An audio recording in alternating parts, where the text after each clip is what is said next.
บัดนี้เข้ามาต่อข้อที่10เนาะข้อที่10เพิ่นว่าข้อใดหลุมนี้มีจำนวนอิเล็กตรอนหลายกว่าจำนวนนิวตรอนเนาะกอไก่ตัวนี้เนาะรูปร่างแบบนี้ขอไข่ขอควายงองัวคำตอบที่ถูกต้องแม่นข้อ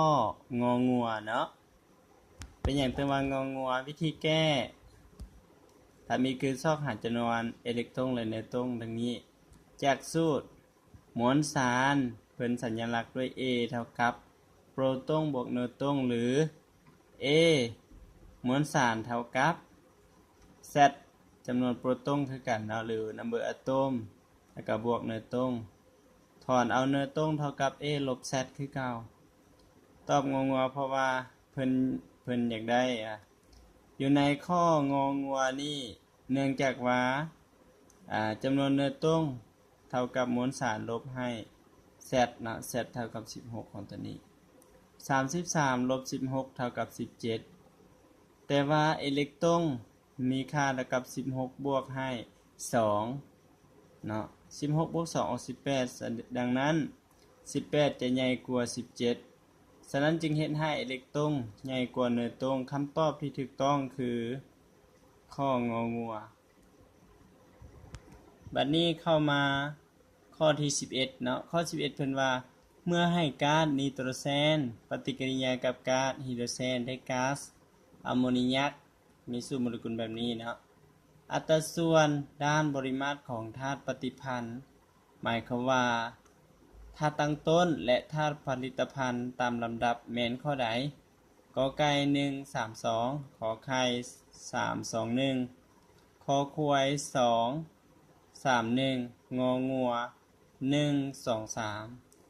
คำตอบที่ถูกต้องแม่นข้อกอไก่ย้อนหยังเฮามาพิจารณาวิธีแก้จากเงื่อนไขข้างต้นเราสามารถเขียนปฏิกิริยาที่เกิดขึ้นดังนี้และก็สังสารเนาะก๊าซไนโตรเจนปฏิกิริยากับก๊าซไฮโดรเจนจะได้อะโมเนียจากไนโตรเจน1โมเลกุลเนาะซึ่งประกอบด้วย2อะโตม1สัมประสิทธิ์ทั้งหน้าของมันก็เท่ากับ1ตัวนี้เท่ากับ3กับ3ตัวนี้เท่ากับ2แสดงว่าอัตราส่วนด้านปริมาตรของธาตุปฏิพันธ์และธาตุผลิตภัณฑ์แม่น132จะตรงกับข้อกอไก่ฉะนั้นกอไก่จึงถูกต้องบัดนี้เข้าข้อ12ข้อ12เพิ่นว่าสูตรเคมีของธาตุผสมระหว่าง X ที่มี number atom เท่ากับ15และ Y ซึ่งมี number atom ที่20รูปนี้ข้อใดถูกต้องหมายความว่าถามธาตุผสมระหว่างของ2ธาตุนี้ข้อใดถูกต้องกอไก่ x ห้อย2 y ห้อย5ขอไข่ x ห้อย2 y ห้อย3ขอควาย x ห้อย5 y ห้อย2งองัว x ห้อย2 y ห้อย3เราจะรู้ว่าคำตอบที่ถูกต้องเราพิจารณาวิธีแก้คือเราจะนำเอา number atom หรือว่าธาตุ x มาแจกระดับพลังงานย่อยเสียก่อนคือแจก SPDF เสียก่อนสำหรับธาตุ x นี่เราแจก SPDF เรารู้ว่า number atom หรือว่าโปรตอนเท่า15เราแจกออกมา 1x กำลัง2 2x กำลัง2 2p กำลัง6 3x กำลัง2แล้วก็ 3p กำลัง5จึงรวมกันเท่ากับ15เนาะเราเห็นว่าอิเล็กตรอนสั้นนอกสุดของธาตุ x เท่ากับ5มีค่าเคมีเท่ากับ-3บัดนี้ธาตุ y number atom ที่20แจก PDF ลงท้ายด้วยฮอบเวียนที่4แสดงว่าธาตุ y อยู่ฮอบเวียนที่4มีอิเล็กตรอนสั้นนอกสุดเท่ากับ2มีค่าเคมีเท่ากับบวก2ฉะนั้นเรารู้ว่า x มีค่าเท่ากับ3ลบเนาะหรือว่าลบ3บวกให้y เท่ากับ2บวกแสดงว่าเราย้ายตัวนี้เข้ามาคูณค่อยกันนะคูณค่อยแบบนี้จะได้สูตรของตัวนี้แสดงว่าคำตอบที่ถูกต้องแม่นข้ององัวเท่านั้นบัดนี้ข้อที่13ข้อที่13เพิ่นว่าจากสมผลปฏิกิริยาต่อไปนี้ซีนบวกให้หรือว่าปฏิกิริยากับซีนออกซิดบวกให้อะซิดซัลฟูริกถามว่าธาตุผลิตภัณฑ์ที่ได้แม่นข้อใด กอไก่ซุลฟัตศูนย์แล้วก็บวกไฮออกซิขอไข่แม่น2ซุลฟัตของตัวนี้เนาะของซุลฟัตของตัวนี้ปฏิกิริยากับตัวนี้บัดนี้ขอควายเป็นคำตอบที่ถูกต้องเนาะตัวนี้เนาะแล้วก็งองัวคำตอบที่บ่ถูกต้องเป็นงองัวแต่คำตอบถูกต้องคือขอควายเนาะวิธีแก้ถ้าเขียนสมผลสังสารธรรมดาเนาะ